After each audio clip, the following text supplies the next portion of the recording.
Welcome to today's webinar, everyone. We are here to talk about the new Certified Network Administrator and Engineer, CNAE certification offered by CWNP. I'm Tom Carpenter and glad to have you with us today. We will probably only keep you about 25 to 30 minutes today, so it'll be a little bit of a shorter session, but wanted to let everyone know what this certification is about, where it came from, and so forth. So we're going to jump right into what is CNAE. So CNAE is, of course, the Certified Network Administrator and Engineer. It is a certification that validates that the individual has the knowledge and skill set required to implement network administration and engineering best practices in modern networks. The professional has sufficient knowledge of network hardware, software, and operations for network administration and engineering. The individual is aware of the networking tools and feature sets available and the capabilities they offer. So this is the job description listed in the objectives for the exam. And let me just talk a little bit about this before we get into the individual knowledge domains covered in this certification.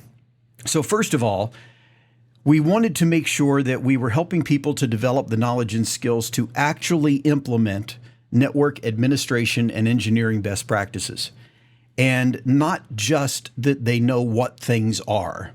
So the reality is that we've had a lot of feedback over the years coming to us from the CWNP community, the general wireless community at large, and also from higher education, indicating that there was a lack in the existing certifications on general networking, particularly for local area networking certifications that are vendor neutral or even vendor specific, in the area of practical applicability. In other words, they were teaching definitional information and people were able to explain what something is, and in some cases even how things might work, but they didn't understand practical application of it.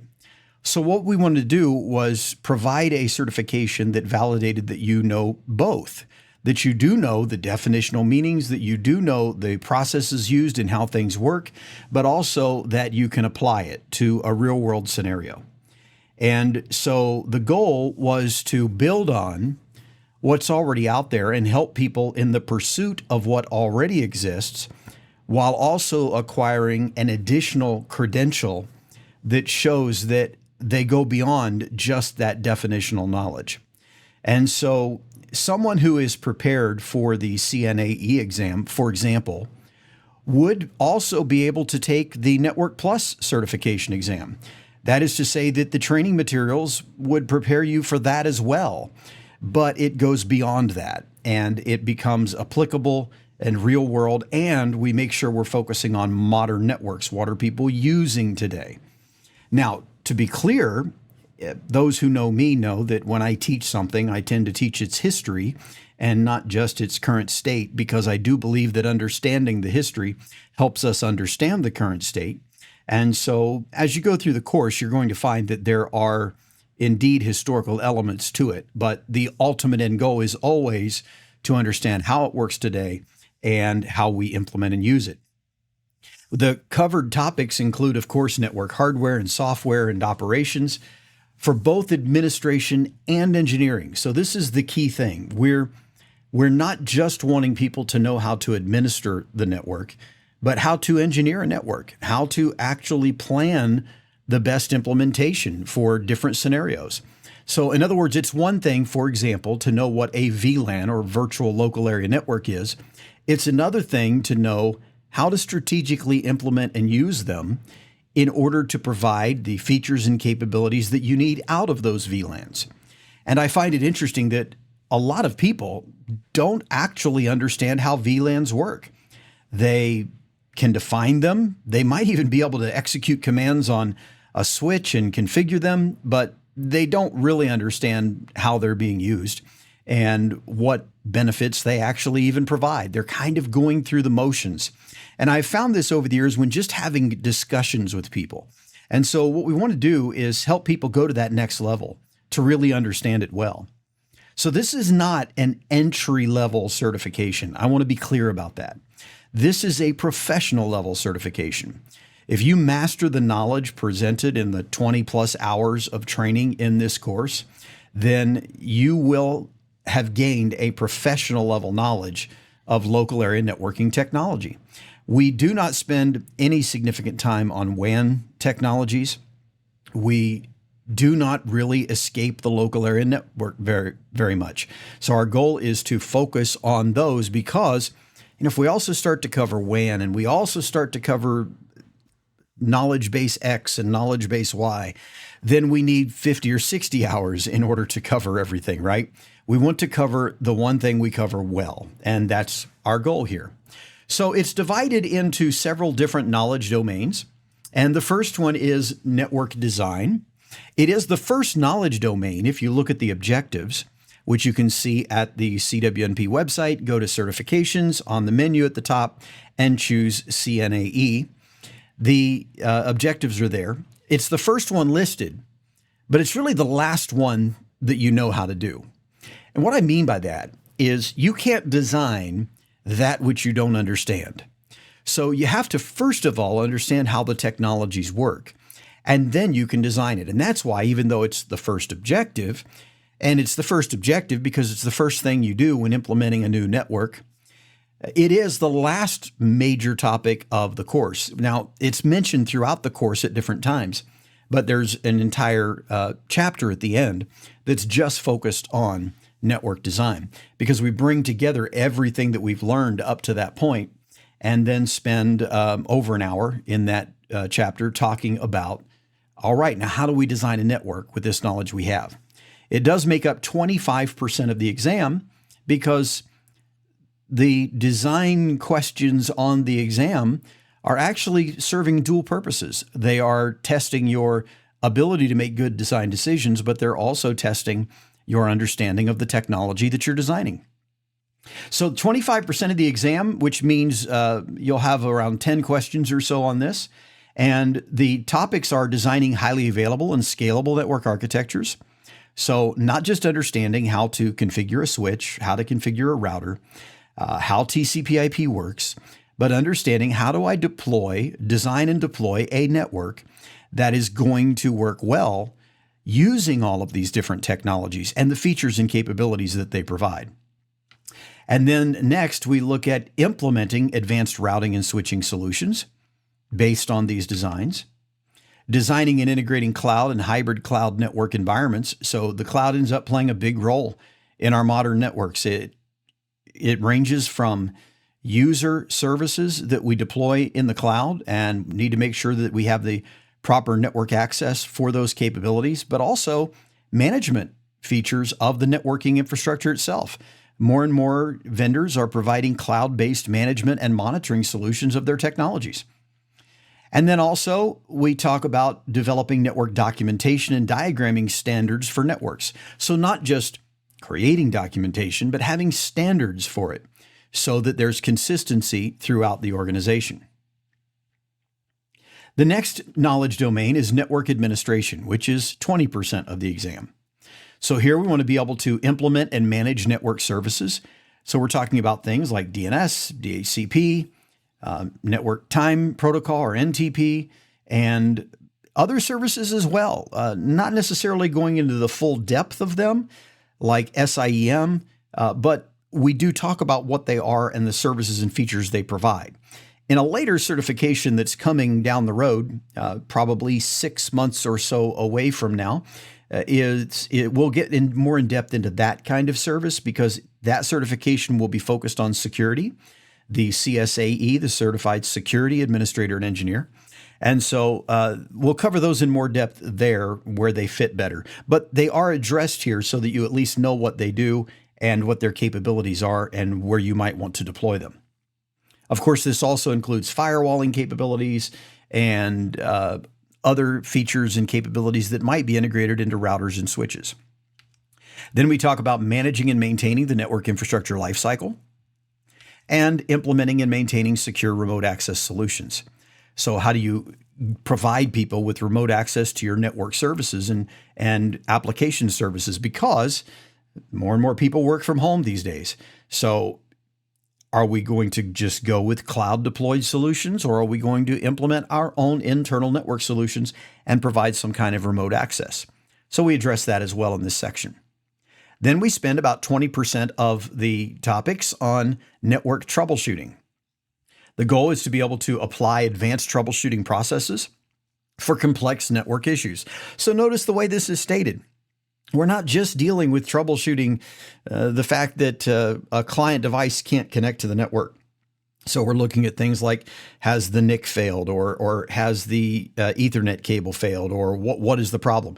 But we're looking at even complex issues. Sure, we want to know how to do those things, but we also want to understand complex issues like troubleshooting end-to-end quality of service and troubleshooting VLANs, and the fact that certain users in certain VLANs on one switch are unable to access ports or devices that are connected supposedly to the same VLAN on another switch. How do we go about troubleshooting that? How do we go about resolving that issue? So we're going to get into more complex scenarios when we're troubleshooting. And troubleshooting router and switching issues and network performance and connectivity issues as well. And to give you an example here, one of the things that we go into significant depth on in the course is the operation of TCP congestion algorithms and how these algorithms function and the impact they have on overall network performance. In the process of this, we also talk about the fact that many different operating systems today have different congestion algorithms that they can support. And I've found that even a lot of network administrators and engineers don't know this, that you can go in and change the congestion algorithm that your device is using. Now, this feature is not usually there with things like mobile phones and tablets, but with laptops and desktops running Windows and Mac and Linux, there may indeed be capabilities to go in and change the congestion algorithm that's being used. For example, Windows Server by default comes with a default congestion algorithm called Data Center as the algorithm that it uses. And then the clients use a more client-oriented congestion algorithm. So both similar operating systems, right? Windows clients, Windows servers, but one, the default algorithm is for data center communications, and the other, the default algorithm is for more client algorithms. And so knowing that and knowing that, hey, maybe I've got some engineers that are using high-end workstations and doing certain network functions that need their workstation to perform more similar to a server. Well, guess what? I can change that congestion algorithm, or congestion provider, it's called in Windows, that actually does that. So that's the point. We get into those kinds of things. You're not going to run into that in, say, a Network Plus or a CCNA or something of that sort. So this is why I say we're going to more professional level issues, and we're not just staying at the basics. And we want to be able to, of course, utilize network tools for diagnostics and analysis. You're going to see that there's a significant portion of time that is spent on understanding and using Wireshark. Wireshark is used at different times throughout the course. So as we talk about TCP, for example, we don't just talk about the window size and window scaling. We go and look at actual TCP segments and what are the settings that are used for that. And we deal with, for example, IPv6, right? And when we're looking at IPv6 and we talk about how Slack works, SLAAC, the automatic self-configuration of even global unicast addresses, we look at this happening in Wireshark. What are the things that take place while Slack is configuring that IPv6 client, such as doing neighbor solicitations to do duplicate address detection, or DAD, in order to make sure that we are generating a unique IPv6 address. So we use Wireshark throughout in that way to actually look at this stuff happening. But then we also have in the troubleshooting section dedicated sections, very lengthy, that go into overall use of Wireshark, how to perform filtering both during capture and display filters and so forth, and how to customize it to meet your needs and so on. And then in the network security section, which is 25%, we discuss implementing and managing network security controls. So here we're talking about security controls, right? Things that provide authentication and authorization and so forth. And then how to analyze and respond to network security incidents, and how to implement and manage cryptographic solutions for network security. So here we're talking about obviously things like using SSH for administrative purposes, using IPsec to create encrypted communications between end nodes, these types of things that we would need to employ for cryptographic solutions. We're not dealing with storage encryption because that's not on the network per se. And then how to conduct network security assessments and audits to evaluate the level of security that your network has and where there are policy violations or simply weaknesses that need to be addressed. Then the final knowledge domain is network governance and operations. And this is a very important area that is not covered in a lot of your certainly fundamentals level certifications, and another area where this becomes more of a professional level certification. So what we're talking about here is how do we manage and control network operations? So it's not just about knowing how to do an administrative task, but knowing the impact of doing that administrative task in a particular way as opposed to another way, and why we need to make the decision to do it in the right way. And all of that really comes under governance of operations, and of course then operations in compliance with governance within our organization. A lot of small businesses really don't do this, and even medium-sized businesses, but larger organizations will tend to have policies related to these practices. The important thing is, even if you're in an organization that doesn't have it, to be thinking like someone who is performing their network operations, day-to-day tasks under governance. So in other words, you're really thinking about the impact of your actions and long-term impacts they'll have on the network, as well as short-term impacts. So we want to explain the purpose and importance of network governance and manage network operations and support, and then implement and manage network capacity planning and understand the financial aspects of network operations. More and more organizations are depending on those that are more technical to help them make good financial decisions related to the technologies they're using. Because over the years, organizations have come to learn that, you know what, those people that are really in the trenches and know how the technology works, they're the best ones to tell us whether or not we're making an investment that is going to age out in a short window of time, or if it's something that's going to be more durable. You know, think everything ranging from the kind of Ethernet cabling that you pull or the switches that you deploy, such as gigabit versus 10 gigabit and so on. All of those decision factors, it's the technical people that at least should be paying attention to what's coming down the road and therefore know what kind of decisions need to be made to make that investment, that CapEx investment, give greater durability and provide therefore more return on investment because of that. So these are the different knowledge domains that are covered throughout this course and within the exam itself. Now, I do want to point out a couple of things. We'll talk about how many questions are on the exam and things like that. But I do want to point out, related to the exam, that these are not all just direct questions. They are all multiple choice with single correct answer, but they're not all direct questions. Some of them are 3 to 5 sentence scenario-based questions. So be prepared to look at a scenario-based question and be able to make a good decision. That's why you'll want to use the practice test that comes with it.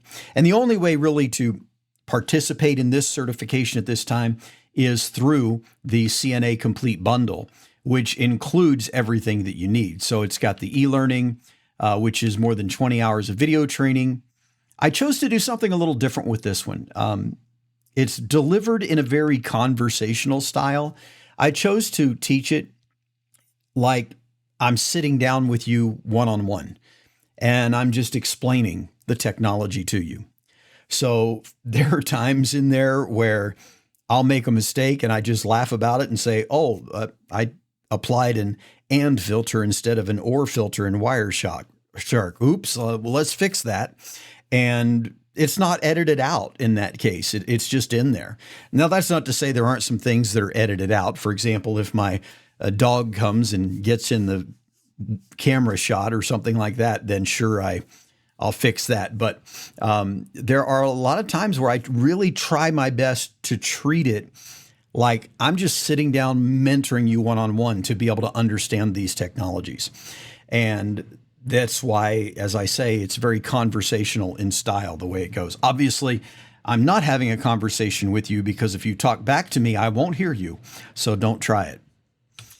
There are learning tools throughout as well. So for example, instead of just having a slide or something where I talk to you about the IPv4 headers, the IPv6 headers, and so on, we actually have a header explorer for each of those, for example, in the course, where you can go in and click on all of the header elements and read about them and interact with it, which we know from research helps you to better remember the information that you're learning because you're being active in the learning process.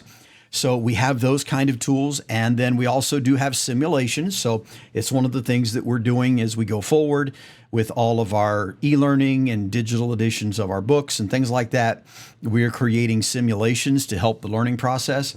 So in here, for example, we have simulations where you can tweak and change some things and see how the TCP sliding window behavior changes, how the three-way handshake works, how encapsulation works, these kinds of things, so that you can actually visualize and see while you might make some tweaks or changes to what you're looking at. You can see the results of that and really learn and understand it well. So we have several simulations inside of the e-learning as well as these interactive learning tools in addition to the video content. Then, of course, there's a practice test. So I want to make sure you use this and use it like a practice test. It simulates the exam. It is not the exam. So please, I don't know how people get in the industry and do this, and this is probably going to sound a little bit mean of me, but I don't know how people get into the industry and they get a practice test and then the exact same questions are not on the final exam and they're saying that those questions weren't on the practice test. Well, of course they're not. Did you think the practice test was going to give you the exact exam questions? If you did, step back and look at the industry a little more closely, okay? That's not how it works. But it's shocking how many people, and I'm not talking about entry-level certification exams. I'm talking about people that clearly would have had to have taken other exams to get to that point. So no, the practice test is not like the real test as far as having the exact same questions. It is like the real test in that it's testing you on the same basic knowledge and it's testing you with the same style of questions. So in this practice test, you're going to encounter what I'm referring to when I talk about scenario-based questions. You'll see them in the practice test. So that's the first thing. Use it to get a feel for what the exam is going to feel like. Second of all, make sure that you use the knowledge building explanations. So read those explanations. Even if you get it right, go ahead and read the explanation. The text that's in the explanation for each practice exam item is nowhere else in the course. In other words, it's not word for word some sentences that are stated somewhere in the course. It's completely new descriptive information related to that question. And so you may gain information presented to you in a slightly different style, and it may help you to better understand something that maybe even if you got the question right, you didn't fully understand one part of it. So use those. And then the third thing, so the first thing is the practice test questions are not exactly the same as the exam questions. The second thing, use the explanations. And then the third thing is don't just retake the practice test right after you go through it once to see if you can improve your score. I hope you can improve your score because you know which ones you got right the first time through.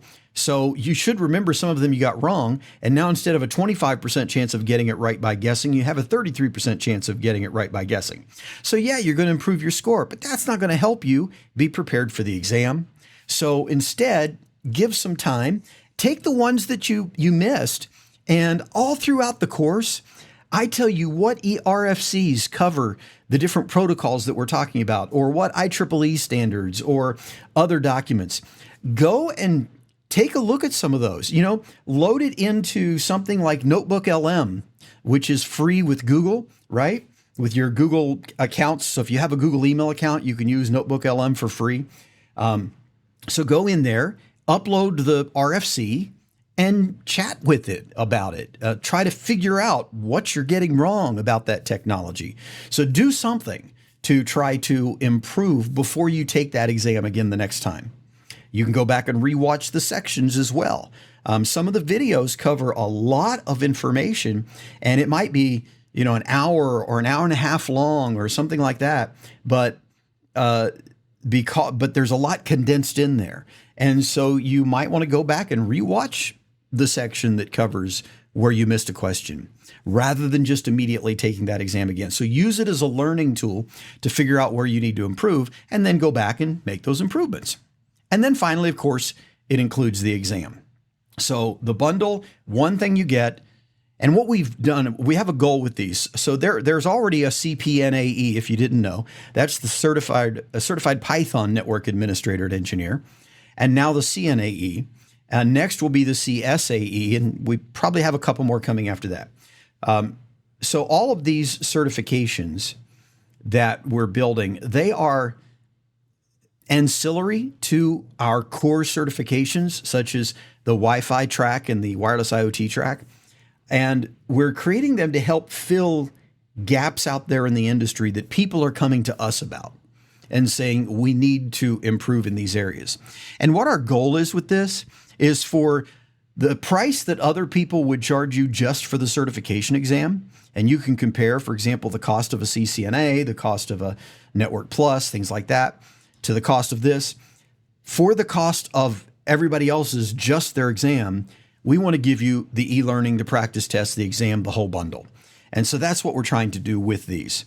And we'll be looking at as well some opportunities for people who are doing in-person training with us, partners with us in that area, to be able, at no additional cost to them or the student, for example, to someone that's going to take a CWNA class, well, they're also going to get access to CNAE, that kind of thing. And that's something that, by the way, if you're on with us and you are one of our learning partners, you've not heard that before, because that's something I've just been working on this past week and thinking about how to deploy it. But that's something that's coming. So something that can be bundled in to bring extra value to those students that attend classes, because we really do like for people to attend live in-person classes.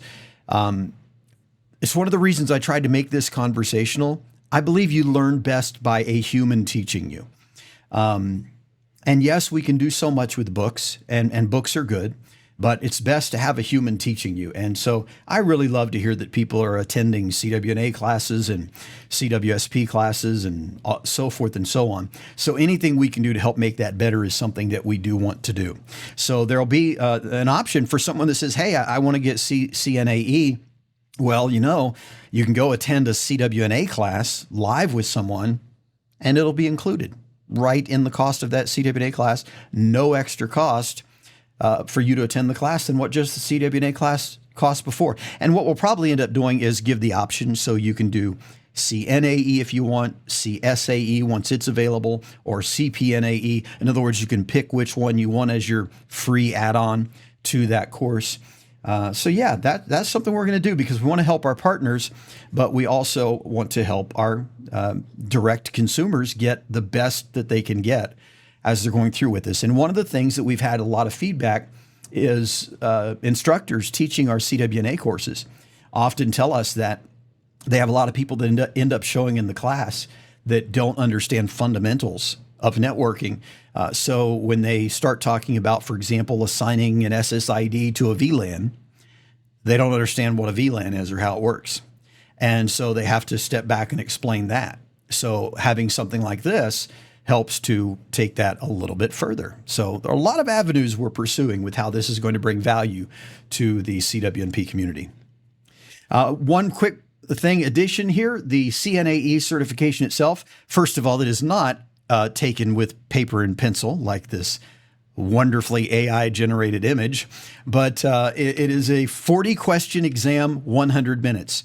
We give you 100 minutes because, as I said, some of these questions are a paragraph in length, and some of the questions are not only a paragraph in length, but the answers are, maybe 15 to 20 word answers with multiple that you have to read and choose from to understand the scenario and the explanation. They are, however, all multiple choice with a single correct answer. And remember, the practice exam is included in the bundle.